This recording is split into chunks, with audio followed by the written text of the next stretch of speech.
Hello friends, मैं जमाल।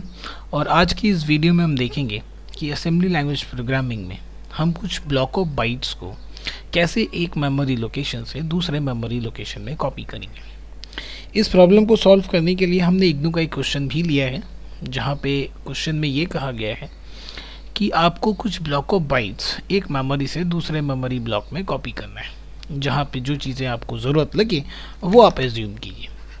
तो उस एजम्पशन को कंप्लीट करने के लिए देखिए हमने एक डायग्राम बनाया है, ठीक है, जहाँ पे कुछ कंटिन्यूस मेमोरी लोकेशन है मेरे पास, है ना। जहाँ पे देखिए 50, 501, 502, 503, 504 एंड सो ऑन। ये कितना भी हो सकता है। हमने 4 मेमोरी एड्रेस ही लिए हैं जिसके अंदर पहले से कुछ वैल्यूज़ भी हैं, 4, 3, 5 और 6, है ना। तो इस कंटिन्यूस मेमोरी लोकेशन को रिप्रेजेंट कौन करता है? एरे। तो हम क्या करेंगे, हम एक एरे क्रिएट कर लेते हैं, ठीक है, जिसमें इस 4 वैल्यूज़ को, यही 4 वैल्यू ना हो, कोई भी 4 वैल्यूज़ को हम स्टोर कर देंगे। मतलब मेरे पास एक पहले से प्री इनिशियलाइज्ड एरे होगा जिसमें हम क्या करेंगे, इन चारों वैल्यूज़ को रख लेंगे। उसके बाद फिर हम क्या करेंगे, उसके बाद हम करेंगे कि नेक्स्ट जो हमारा एक और एरे क्रिएट करेंगे हम, उस एरे में हम साइज़ स्पेसिफाई कर देंगे। तो साइज़ स्पेसिफाई करते हुए करने के साथ ही आपको क्या होगा, उसमें भी एक कंटिन्यूस मेमोरी एलोकेशन आपको मिल जाएगा। सपोज़ अगर हम 4 साइज़ का एक एरे क्रिएट करते हैं तो कंटिन्यूस मेमोरी का 4 एड्रेसेस हमें मिल गया। इट माइट बी 700, 7001, 70, कुछ भी हो सकता है, ज़रूरी नहीं कि वो 600 से ही स्टार्ट हो। यहाँ पे एज्यूम करने बोला गया। जब आप रन टाइम में प्रोग्राम करोगे तो वहाँ पे कुछ और मिलेगा आपको। तो हमने ये एज्यूम किया कि मेरे पास एक एरे है मेमोरी, सेट ऑफ मेमोरीज, जहाँ पे जो इनिशियल मेमोरी 500 से 503 तक, जिसके अंदर कुछ सेट ऑफ वैल्यूज़ हैं। उसके बाद हम एक और एरे क्रिएट करते हैं जिसके अंदर भी कुछ डायनामिकली हमें एड्रेस मिल जाएगा। उसके बाद ये सारे वैल्यूज़ को हमें क्या करना है, इन सारे कंटिन्यूस मेमोरी लोकेशन मेमोरी से उठा के इस मेमोरी सेट ऑफ मेमोरीज में रख देने हैं। इतनी सी काम करनी है हमें, ठीक है। तो चलिए अब इस पूरे को हम देखते हैं थ्रू प्रोग्राम। तो ये एमुलेटर खोल लिया मैंने, ठीक है। यहाँ पे क्या करते हैं, देखिए स्टार्ट करते हैं। सबसे पहले तो हम इंक्लूड कर लेंगे emu8086.inc ताकि हम प्रिंट वाला कमांड इस्तेमाल कर सकें। उसके बाद फिर क्या करते हैं, मॉडल लेते हैं स्मॉल, और स्टैक का मेमोरी जो है वो लेते हैं 100H। फिर हमारा डेटा सेक्शन जहाँ पे हम वेरिएबल क्रिएट करेंगे, फिर हमारा कोड सेक्शन जहाँ पे हम कोड करेंगे। कोड में जो हम क्या करते हैं, एक मेन प्रोसीजर बना लेते हैं। फिर ये मेन प्रोसीजर हमारा क्या होगा, एंड होगा, एंड पी। उसके बाद क्या होगा, फिर एंड मेन होगा। ये हो गया हमारे पूरे प्रोग्राम का स्ट्रक्चर। अब देखिए भाई, प्रोग्राम में एक सेट ऑफ मेमोरी एड्रेस इधर है जो हम पहले से बनाएंगे। तो चलिए यहाँ पे आते हैं, क्या करते हैं, हम एक एरे क्रिएट करते हैं। एरे 1 टाइप जो है उसका डीबी, वैल्यू ले लेते हैं 13545, ठीक है। एक और एरे ले लेते हैं, एरे 2 डीबी। इसका साइज हम दे देते हैं 4, बट इसके अंदर जो वैल्यू है वो हम रख देते हैं खाली। ओके, वैल्यू क्या कर दिया हमने, खाली कर दिया, है ना। तो अब आप सोचिए, जब वैल्यू आपका खाली हो गया, है ना, तो एड्रेसेस तो आपको मिल गए। जैसे ही आपने वो एरे क्रिएट किया, वैल्यूज़ तो उसमें नहीं, बट ये address set of continuous memory address तो आपको मिल गया। अब आपका काम क्या है, ये जो आपके पास सेट ऑफ मेमोरी एड्रेस पड़ा हुआ है, कंटिन्यूस मेमोरी एड्रेस, यहाँ से इस वैल्यूज़ को उठाना है और इस मेमोरी एड्रेसेस पे कंटिन्यूसली कॉपी कर देना है। इतना सा बात आपको बोला गया और वो हमें यहाँ पे करना है। चलिए, तब नेक्स्ट काम क्या है अपना। नेक्स्ट काम ये है, सबसे पहले तो आपने डेटा सेगमेंट्स में वैल्यूज़ क्रिएट किए हैं और कोड सेगमेंट में उन्हें यूज़ करना है। तो आपको सबसे पहले क्या करना पड़ेगा, उसका एड्रेस जो है वो आपको डालना पड़ेगा। Move x @data, then move ds ax, है ना। ये आप कोई भी काम करो, अगर आपके पास कुछ वेरिएबल्स क्रिएट हो रहे हैं डेटा सेक्शंस में और आपको अगर उन वेरिएबल्स को यूज़ करना है कोड सेगमेंट में, तो आपको ये 2 लाइन लिखना ही पड़ेगा। Otherwise we will not be able to access any variable which is created in data sections. Okay, ये बात क्लियर हो गई। नेक्स्ट अब अपने को क्या करना है, एरे 1 को रीड करना है, एरे 2 को रीड करना है। एरे 1 का डेटा एलिमेंट को रीड करके एरे 2 के जो मेरा मेमोरी एरिया जो है वहाँ पे अपने को कॉपी कर देना है। तो उसके लिए सबसे पहले तो आपको इंडेक्स वेरिएबल लगेगा, तो एक इंडेक्स वेरिएबल मैं एलोकेट कर देता हूँ एरे 1 को और एक इंडेक्स एरे 2 को। तो मूव एसआई को हमने एलोकेट कर दिया ऑफसेट वेरिएबल एरे 1, ये हमने एरे 1 को एलोकेट कर दिया। तो ये क्या होगा, एरे 1 का जो 0th इंडेक्स वाला वैल्यू है वो एसआई में चला गया, और डी को हमने एलोकेट कर दिया कहाँ पे भाई, एरे 2 के लिए। चलिए ये दोनों काम हो गए, एक मेरा एरे 1 में चला गया और एक मेरा एरे 2 के लिए हमने दे दिया। 4 वैल्यूज़ हैं मेरे इस एरे में, तो उसके लिए भाई 4 बार लूप चाहिए मेरे को। तो मैं क्या करता हूँ, सी एक्स को मूव सी एक्स को मैं इनिशियलाइज कर देता हूँ 4, ताकि लूप कितने बार घूमेगा, 4 बार घूमेगा। अब हमारा काम क्या है, एरे 1 से एलिमेंट को रीड करना है, एरे 2 में डालना है, एरे एलिमेंट से रीड करना है, एरे 2 में डालना है। ठीक है, तो देखिए अब फिर क्या करते हैं, एक लूप चलाते हैं, लूप एक्स, ये मेरा एक कंट्रोल है।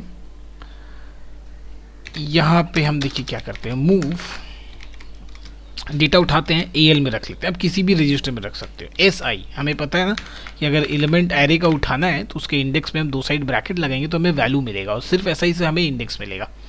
एल में वैल्यू आ गया, उसके बाद हम क्या करेंगे, मूव रखना कहाँ पे भाई, डी आई में, तो फिर ब्रैकेट के अंदर डी आई रखेंगे, ठीक है, और ए एल को उसके अंदर कॉपी कर देंगे, है ना। या इस एरे से डेटा हमने ए एल में उठाया, उसके बाद ए एल से डेटा हमने कहाँ रख दिया, डी आई के अंदर रख दिया। और इंडेक्स में जब हम ये ब्रैकेट लगाते हैं तो वैल्यू एक्सेस कर पा रहे होते हैं, तो उस वैल्यू से हमने एरे के इस इंडेक्स पे वैल्यू जो था हमने उसे उठाया, ए एल में रखा, फिर ए एल से एरे के इस इंडेक्स वाले पोजीशन पे हमने वैल्यू को रख दिया। आई बात इतनी समझ में। उसके बाद दोनों इंडेक्सेस को इंक्रीमेंट कर देना है। तो फिर क्या करते हैं भाई, I N C S I, sorry not comma, फिर I N C D I, दोनों हो गए। देन लूप एक्स, बस इतनी सी बात थी। जो क्वेश्चन था उतना में तो ये काम बन गया, जो क्वेश्चन बोला गया था आपको यहाँ पे वो इतना ही था, हमने कॉपी कर दिया। बट एक्स्ट्रा हमें पता कैसे चले कि यहाँ कॉपी हो गया, तो ये एक्स्ट्रा में हम क्या कर सकते हैं, एरे 2 के वैल्यूज़ को हम प्रिंट करके दिखाएंगे कि भाई देखिए एरे 2 में जो वैल्यूज़ हैं अब क्या है। पहले तो कुछ भी नहीं थे, सिर्फ ये ब्लैंक मेमोरी एड्रेसेस था विच कंटेन ब्लैंक वैल्यूज़, है ना, नल वैल्यूज़। और एरे 1 वाले जो कंटिन्यूस मेमोरीज थे मेरे पास, उनके पास वैल्यूज़ पड़े हुए थे 1 3 4 5। तो हमने लूप चला के एरे 1 का जो वैल्यूज़ हैं उन्हें कॉपी कर दिया एरे 2 में। उसके बाद यहाँ तक आपका कॉपी का काम हो गया, मीन्स वो क्वेश्चन यहाँ पे फिनिश। उसके बाद एक्स्ट्रा में हम क्या करेंगे, एरे 2 के वैल्यूज़ को प्रिंट करके दिखाएंगे, ठीक है ना। तो चलिए एक प्रिंट मैसेज दे देते हैं, प्रिंट योर वैल्यूज़, ठीक है ना, या वैल्यूज़ इन new memory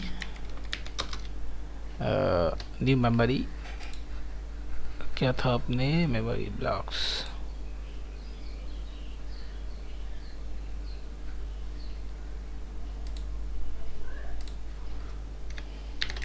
memory blocks, okay.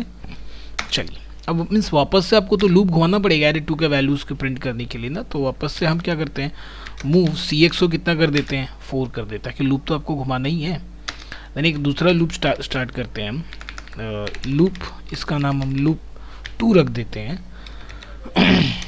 Loop 2। और वापस से आपको move D I offset array 2, ठीक है ना। तो डी आई में देखिए वापस से जैसे कि आई को 0 इनिशियलाइज करते हैं ना हम लोग लूप से प्रिंट करने से पहले, बस वही है। यहाँ पे आपने क्या किया, एरे 2 के फर्स्ट इंडेक्स एड्रेस को आपने डी आई में रख दिया और कुछ नहीं किया। अब आपको प्रिंट करना है, देन मूव डी एल की वैल्यू क्या रखना है भाई, डी आई के वैल्यू को हमें पता है कुछ भी हमें अगर प्रिंट करना है असेंबली में तो उसे कहाँ रखना पड़ता है, डी एल रजिस्टर में रखना पड़ता है ना। कोई भी चीज़ आपको प्रिंट करना है तो उसे आपको कहाँ रखना है, डी एल रजिस्टर में रखना। तो हमने डी एल में हमने यहाँ एल रखा है, डी एल में रख दिया। बट हम जानते हैं कि जब हम इसे प्रिंट करेंगे तब क्या होगा, एक कैरेक्टर प्रिंट होगा। क्यों, क्योंकि भाई 1 एज ए एस्की वैल्यू जाएगा और वो इस एस्की वैल्यू का रिस्पेक्टिव कैरेक्टर प्रिंट करेगा। तो भाई 1 का तो रिस्पेक्टिव कैरेक्टर आप देख लीजिए क्या है, 1 अगर इधर है तो 1 का रिस्पेक्टिव कैरेक्टर दिख रहा है, एक स्माइली है। तो अगर आपको एग्जैक्टली 1 प्रिंट करना है तो आपको उसके बदले यहाँ से क्या भेजना होगा, 1 अगर हमें प्रिंट करना है तो 1 के बदले अगर हमें प्रिंट करना है यहाँ पे एस्की कोड, तो इस साइड 1 देखते हैं हम, देखिए यहाँ पे है हमारा नॉट एस्की कोड में चलते हैं दिस वन, अगर देखिए हमें एग्जैक्टली 1 प्रिंट करना है राइट साइड में, तो हमें लेफ्ट साइड में 48 चाहिए। 1 प्रिंट करना है तो हमें 49 यहाँ पे भेजना होगा प्रिंट के लिए। तो इसलिए यहाँ पे डीएल में अभी 1 है, अगर हम 1 यहाँ से भेजेंगे प्रिंट करने के लिए तो एग्जैक्ट 1 नहीं प्रिंट होगा, कुछ और प्रिंट होगा। तो डीएल को हमें 49 बना के भेजना होगा। तो हम ऐड कर लेते हैं डीएल में 48। तब ये डीएल यहाँ से 49 बन के जब जाएगा, जब वो यहाँ से 49 बन के जाएगा तो आउटपुट में 1 प्रिंट होगा। यहाँ से जब 50 जाएगा तो आउटपुट में 2 प्रिंट होगा। यहाँ से जब इनपुट में 51 जाएगा तो 3 प्रिंट होगा। तो इसीलिए जो भी आपको प्रिंट करना है, अगर वो एक नंबर है तो उसमें आप 48 ऐड कर दो, ताकि वो जब प्रिंट होगा तो उसका रेस्पेक्टिव नंबर वैल्यू प्रिंट होगा। कैरेक्टर जो कि यहाँ पे एक न्यूमेरिक वैल्यू है वो प्रिंट होगा। और अगर आपको इस टॉपिक में कन्फ्यूजन हो रहा हो तो इस प्लेलिस्ट के स्टार्टिंग वीडियोस में देखिएगा, जहाँ पे हमने सिंपली यूजर से कैरेक्टर नंबर लेके 2 नंबर्स को ऐड किया है, वहाँ पे इस चीज़ को मैंने बहुत अच्छे से एक्सप्लेन किया है। ठीक है, चलिए डीएल तो हो गया। अभी इसे प्रिंट करना है तो प्रिंट कर देते हैं। देन प्रिंट करने के लिए move AH02H followed by int21H, ये प्रिंट हो गया। अब इसके बाद हमें एक स्पेस प्रिंट करना है, फिर नेक्स्ट कैरेक्टर प्रिंट करना है। तो स्पेस का एस की वैल्यू कितना होता है, 32 होता है। तो हमने डीएल में 32 पास कर दिया, फिर वापस से AH में 02H पास किए और int21H।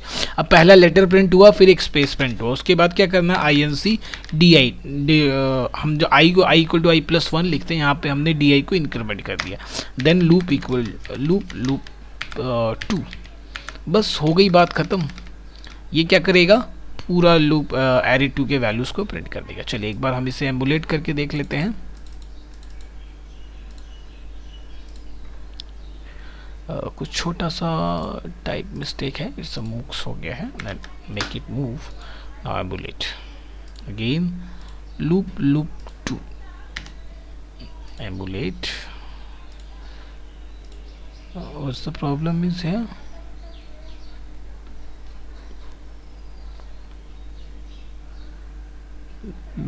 Loop 2,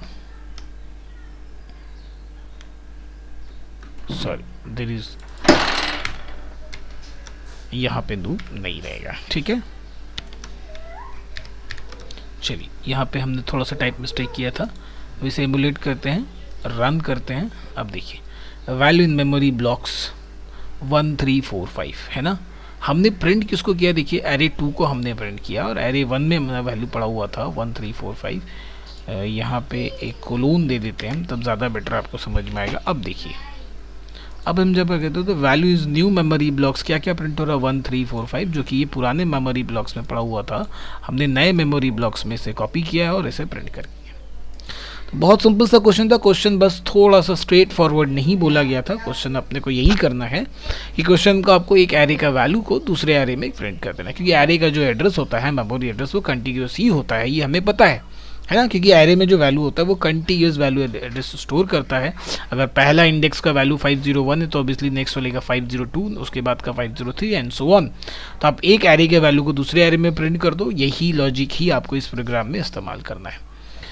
तो वीडियो अगर आपको अच्छा लगा हो तो चैनल को सब्सक्राइब कीजिएगा, और इस वीडियो को अपने दोस्तों के साथ शेयर भी कीजिएगा, और वीडियो को बेल बटन ज़रूर दबाइए ताकि नोटिफिकेशन आप तक सबसे पहले पहुंचे। वीडियो देखने के लिए थैंक यू सो मच।